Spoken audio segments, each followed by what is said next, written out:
আজিকালি সমাজৰ ট্ৰেণ্ডত চলি থকা বস্তুটো হৈছে কোনোবাই যদি উন্নতি কৰিছে তো সমাজৰ এচাম মানুহে তেওঁলোকৰ বদনাম গাব, তেওঁলোকৰ সমালোচনা কৰিব, তেওঁলোকৰ বেয়া গুণবোৰ বিচাৰি উলিয়াব, বেয়া বেয়া মন্তব্য আগবঢ়াব।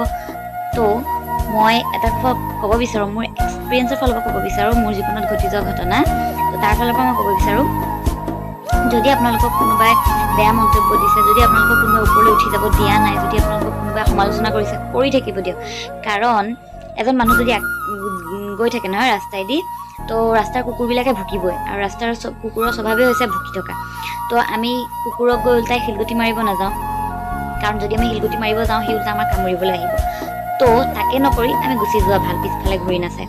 তো মানুহবিলাকৰ ক্ষেত্ৰতো মই সেইটো কথাই ক'বলৈ যাম, মানুহে আমাৰ সমালোচনা কৰিবই, মানুহে আমাৰ বদনাম গাবই। আপুনি ভাল কাম কৰক, বেয়া কাম কৰক, তাৰ কোনো কথা নাই। আপোনাৰ ভাল কাম যদি 100টা কৰে আৰু বেয়া কাম যদি আপুনি এটা কৰে, আপোনাৰ ভাল কামৰ কথাখিনি আপোনাৰ লুকাই গৈ আপোনাৰ বেয়া কামখিনি দাঙি ধৰে মানুহে। তো মোৰ সেইটোৱে কথা হ'ল যে সেইকাৰণে মানুহৰ যিটো স্বভাৱ, এচাম মানুহৰ যিটো স্বভাৱ, মানুহৰ বদনাম কৰা, সমালোচনা কৰা, বেয়া মন্তব্য আগবঢ়োৱা, সেইটোতো কৰি যাবই।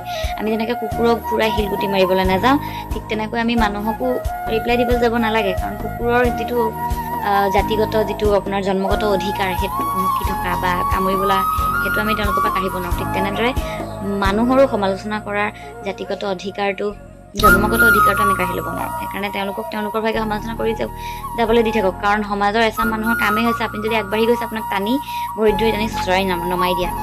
তো মোৰ কথাটো হ'ল, কোনবোৰ মানুহে সমালোচনা কৰে জানেনে? যিবিলাক মানুহে আপোনাৰ সমান হ'ব নোৱাৰে, যিবিলাক মানুহৰ হাত ভৰি থকা স্বত্তেও নিজে কৰিব নোৱাৰে, নিজৰ কৰিব পৰা, নিজৰ যিটো আমাৰ কনফিডেঞ্চ থাকে, সেই কনফিডেঞ্চটো নাথাকে। তো সেইবোৰ মানুহে আমাৰ সমালোচনা কৰে, এচাম মানুহৰ উন্নতি দেখিব নোৱাৰে। তো সেইটো কাৰণে কুকুৰেতো ভুকিবই, ভুকি থাকিবই, ভুকি থাকিবলৈ দিয়ক, মানুহে সমালোচনা কৰিবলৈ দিয়ক।